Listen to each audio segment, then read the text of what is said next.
Okay, so I've just returned from Mongolia, where I was part of the Steps to the West camel expedition for 2 months. Just over a month of that, nearly a month and a half, was actually on expedition. And before I went, I had absolutely not Scooby-Doo what to wear. So I thought, now I've got everything clean and I have everything in one place, I just do a quick run through of the kit I used and like a very short why I used it, how it performed when out actually on the job, and then I'll put all the links down below so you can look them up and get all the technical spec on it. So I can start at the bottom and work to the top, and I'm also going to do layers because I'm big into layers. So starting off on the outside of the bottom, I had these shoes. This is the Scarpa R Evolution GTX, which is a great boot. Absolutely performed as I wanted it to be. It's Gore-tex, meant my feet stayed dry for the whole expedition. There was only one time where they got a bit sweaty, but that was because they were wrapped. So this is absolutely fantastic shoe. Inside the shoe, I had Bridgedale socks. These are the Bridgedale socks. I wore this exact pair every single day for 40 days. Really good. It's the Summit Series ones. Really warm. The only thing I'd have done differently, I think, is I'd have liked to have got an extra. I already got a size bigger. I could have gone a little bit bigger on the shoes, because the more room, if your feet are tight and you're wearing thick socks, then there's no circulation and your feet get cold really quickly. What I'd have liked is an extra half size. Then I'd probably put a pair of liners inside these socks. Just when you're standing around in like -20, you just need a little bit more than just one pair of socks and boots. But that's what I used on the feet, which was fantastic. Then on the legs, I used these sub-compression tights, which were absolutely fantastic. I wore these every single day, pretty much day and night. What I really like about them is they've got a kind of like fluffy, furry inside bit, so they're kind of very comfortable to wear and they keep you incredibly warm. On top of that, I had these Arc-teryx insulated pants. Absolutely amazing. What I really like about them is that they have these zips that run down the full length of the leg. So easy for taking on and off, especially when you're wearing boots. Also when you're walking, you can just slip it down a little bit and it creates a vent. Only thing I'd have liked on here is some sort of pocket. I know they're meant to be worn over other trousers, but I had no pockets. So only thing I'd have liked on that is a pocket. But again, this has got Gore-tex wind stopper in it. So this is just stopping any wind coming through, which worked absolutely perfectly. On the top base layer, I had two different tops I used. I started off with this. This is just a cheap Carrymore merino wool, 200 merino wool top, with a zip at the front, just a little short zip. This was my preferred piece of clothing. It just kept me very warm. Because of being merino wool, it didn't smell too bad, though I would sleep in this as well. So it did a fantastic job, and actually for the price, really, really cheap. I'm not sure if Karen will still make it, but we'll find out. I also had this marmot top, insulated underlayer thing. My problem was it was a bit too hot and sweaty. When I wore this top, I always sweated, and it just got really smelly very quick. And if you're sweating, it's not good if you're sweating in -15, -20. So this top, it's lovely, it feels amazing to wear, but for this expedition, it probably wasn't the best piece of kit. What I'd wear on top of that would be I used this Gore running vest. It's a windstopper vest, and it just provides a windproof barrier between you and the elements. So I'd have this on at the bottom, and then I'd have this Gore running wear windproof vest, but has got a bit of down in it, so this is like a warm top. So I'd wear this on top of this one, and then on top of that, depends on the weather. If it was not too windy, not too cold, I have this old Adidas down jacket.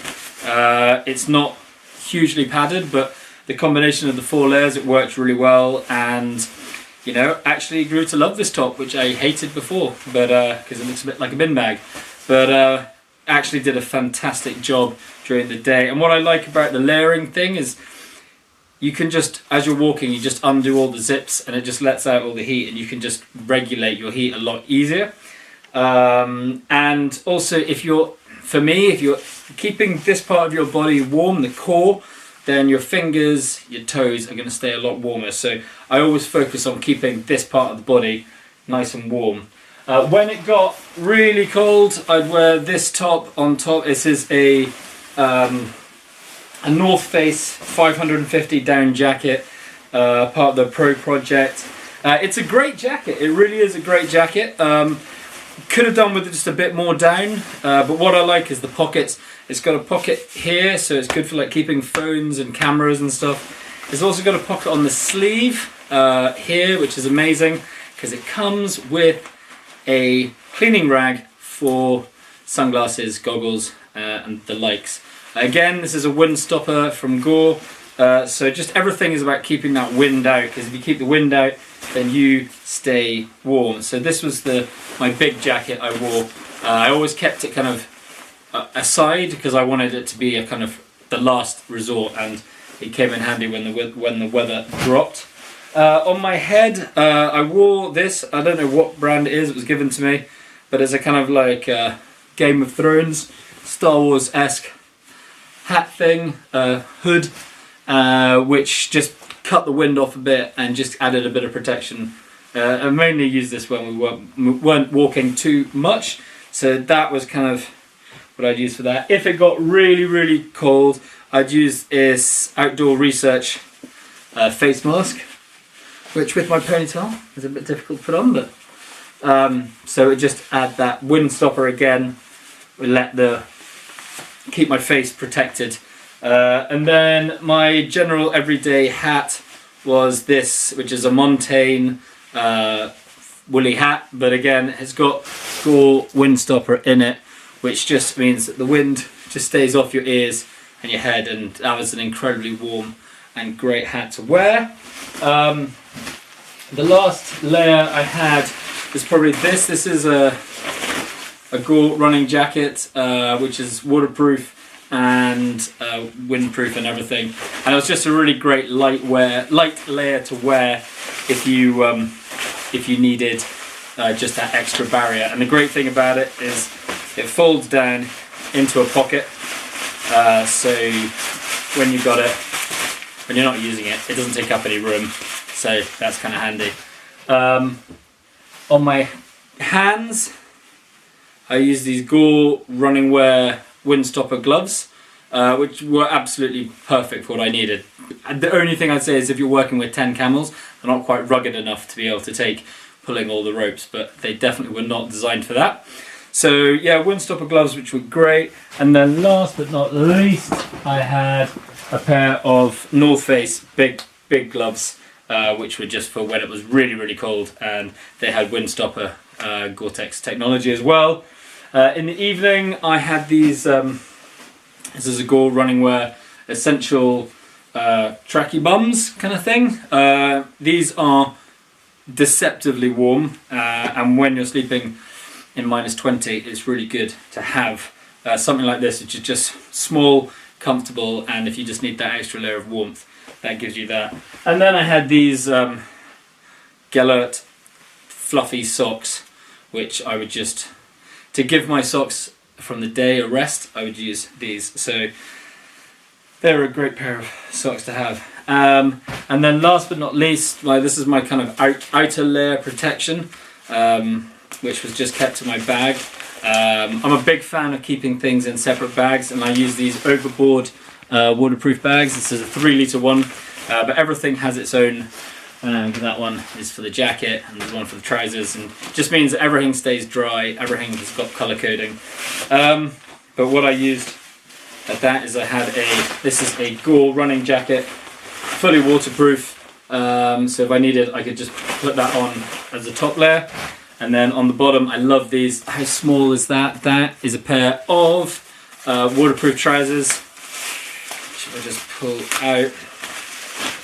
These are Berghaus ones, but again they've got Gore-tex, so they're kind of windproof, waterproof, and they're really easy to put on, and they have the bonus of also having full length zips down the side.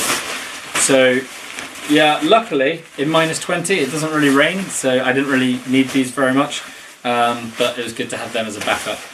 And just need to add 2 more pieces of kit. One is these North Face lightweight trousers.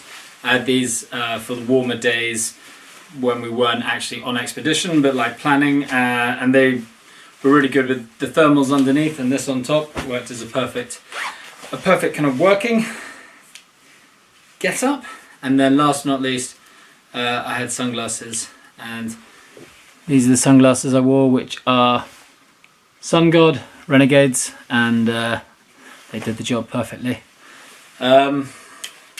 Good thing about these glasses is they have all the quality of being an expensive brand, but you buy these online and they're so much cheaper. They're like £50.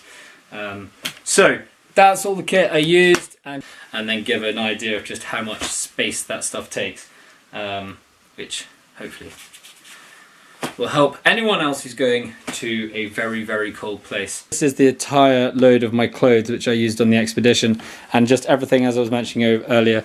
These nice overboard bags, so that's my overpricers, that's my waterproof, that's my down jacket, that's my light down jacket there, my waterproof jacket there, and then sunglasses, and then that's the clothes. So it really is possible to be in -20 degrees and have a very small amount of kit. Just have to buy the right stuff. And for me, I'm going to say just make sure you got Gore-tex wind stopper, and then you're right as rain.